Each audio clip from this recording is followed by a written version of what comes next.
everyone, this is new YouTube video. Concept of deficit के बारे में पढ़ेंगे. SYBCom semester 4 module 4. ठीक है, चलते आगे.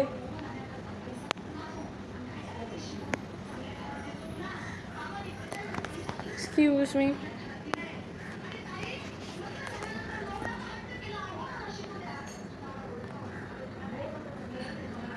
पहला आता है रिवेन्यू डेफिसिट. क्या आता है? Revenue deficit.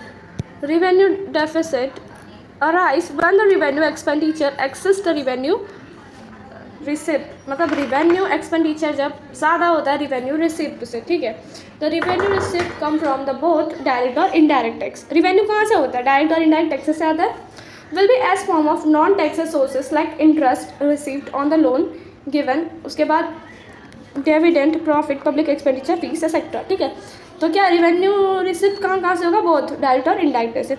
The revenue expenditure consist of the interest payment on the public debt, social services like education, health, उसके लिए यूज़ होता है. ठीक है, रिवेन्यू डेफिसिट ये है. ठीक है, रिवेन्यू डेफिसिट क्या कहाँ से अराइज होता है? Expenditure excess the revenue receipt. मतलब जितना अपने को पब्लिक से रिसीव होता है उससे ज़्यादा मैं पब्लिक के लिए कर देता हूँ, ऐसा. ठीक है, कि मतलब मुझे अगर 10 रुपये मिलता है तो मैं 8 रुपये, अगर मुझे लोग 10 रुपये देते तो मैं 12 रुपये का काम करके दे देता हूँ, ऐसा. इतना अच्छा इंसान. चलते हैं, ये क्या है? Budgetary deficit. इसमें क्या है? It is the difference between the total budgetary expenditure and total budgetary revenue.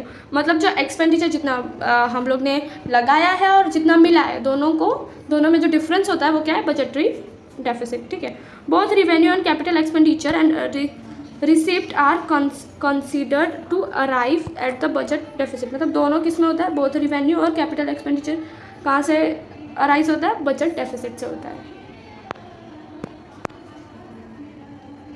उसके बाद आता है fiscal deficit. Fiscal deficit is excess of the total government expenditure both no revenue and capital, both on revenue और उसके बाद capital account, दोनों में से आता है. ओवर द रिवेन्यू रिसिप्ट, मतलब जितना रिवेन्यू रिसिप्ट हुआ है. Non borrowing type of the capital. Non borrowing मतलब उधार नहीं लिया हुआ वाला capital. Receipt like recovery of loan and other receipt such as disinvestment produce. जो डिसइन्वेस्टमेंट है वो, उसके बाद उसमें आता है रिकवरी ऑफ लोन. ये सब उसके एग्जाम्पल्स हैं बोरोइंग टाइप के. जो बोरोइंग मतलब जो गवर्नमेंट हम लोग से बोरो करता है ना, वही इसमें आ जाएंगे. जैसे कभी भी कुछ प्रॉब्लम होती है तो गवर्नमेंट अपना कुछ बॉन्ड्स लाता है, जिसको बॉन्ड्स को खरीदो और पेपर्स देता है. कुछ समय बाद कुछ फिक्स अमाउंट ऑफ मनी आपको रिटर्न कर देता है, वही इसमें आएगा. ठीक है, वो क्या है? Fiscal deficit. देखो फिस्कल डेफिसिट का फॉर्मूला है ये. देखो फिस्कल डेफिसिट का फॉर्मूला है TE प्लस NL. TE क्या होता है? Total expenditure plus net leading. उसमें से लेस करेंगे किसको? RR को. RR है रिवेन्यू डेफिसिट. उसके बाद NDCR. NDCR मीन्स है नॉन, इधर देखो मैंने सब लिख के रखे हैं, non debit capital received plus EG. EG क्या हो गया? External grant. अब देखो ये इसमें क्या क्या आता है? नॉन डेफिसिट CR में आता है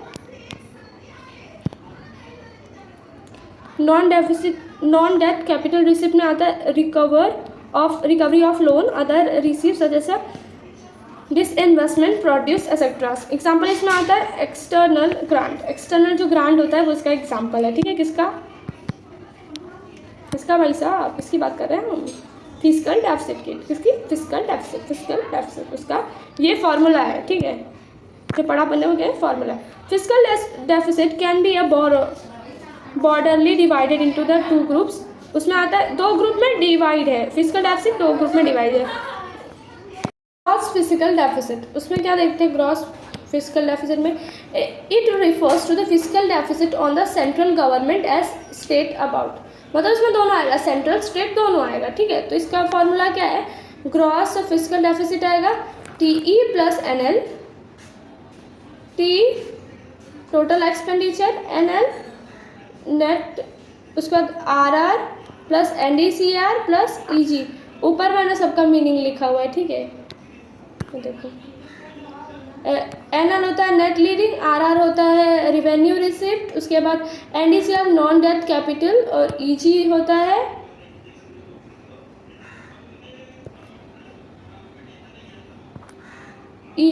एक्सटर्नल ग्रांट। इसमें एक्सटर्नल ग्रांट को भी जोड़ा है, सबको जोड़ के तब ये आया है। हाँ, उसका नेट फिजिकल डेफिसिट में क्या होगा, बस NL को माइनस कर देंगे, ठीक है।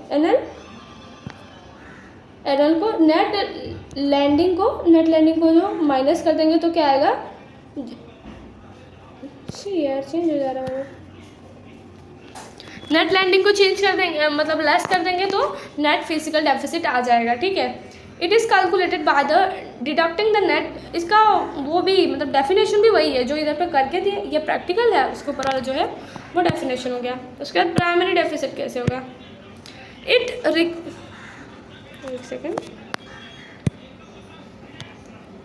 It equal to the physical deficit less the entire interest payment. जब फिजिकल डेफिसिट में से इंटरेस्ट पेमेंट को लेस कर देंगे तो ये आ जाएगा, ठीक है। Primary deficit can be broadly divided into two groups, दो ग्रुप में डिवाइड है। उसमें क्या है, group of gross primary deficit, net primary deficit. Gross primary GFD जो ऊपर हम लोगों ने फाइंड किया था उसमें से इंटरेस्ट पेमेंट को लेस कर देंगे तो आ जाएगा। और जो नेट प्राइमरी डेफिसिट है वो क्या है, NFD ऊपर जो पढ़ा था, नेट फिजिकल डेफिसिट, ये ग्रॉस फिजिकल डेफिसिट है, ठीक है। नेट फिजिकल डेफिसिट में से इंटरेस्ट पेमेंट लेस कर देंगे तो क्या आ जाएगा, नेट प्राइमरी डेफिसिट। ये इजी है बट बार बार वो लेस ऐड करना होता है ना, इसके लिए थोड़ा सा हार्ड पड़ता है अपने को। मॉनिटराइजेशन फिजिकल डेफिसिट, ठीक है, एक सेकेंड भाग जाता है बहुत जल्दी। Refers to increase in a net RBI credit on the central government. Central government जो RBI से क्रेडिट लेता है वो कितना है, वो कितना इंक्रीज हुआ है, वो उस पर ये डिपेंड करता है, ठीक है। It create the equivalent increase in the high power of reserve money in the economic.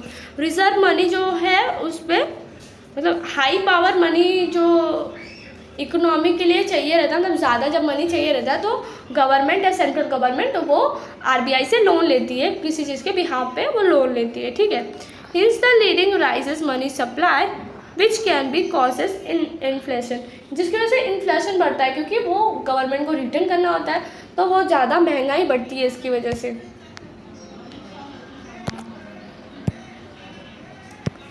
उसके बाद effective revenue deficit. Effective revenue deficit, it is the difference between the revenue deficit and grant from the credit of the capital। ये दोनों के बीच का difference है। ERD was introduced that union budget 2011-12 में इसको introduce किया गया था।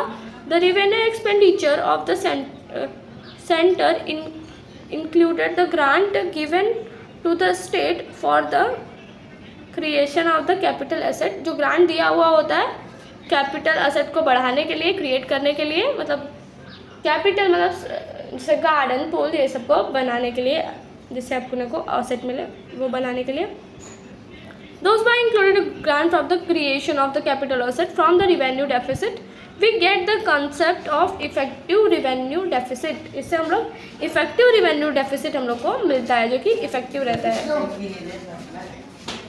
चलो, thank you for watching this video. अब यहाँ पे डेफिसिट का कॉन्सेप्ट खत्म होता है, अब चलते हैं आगे।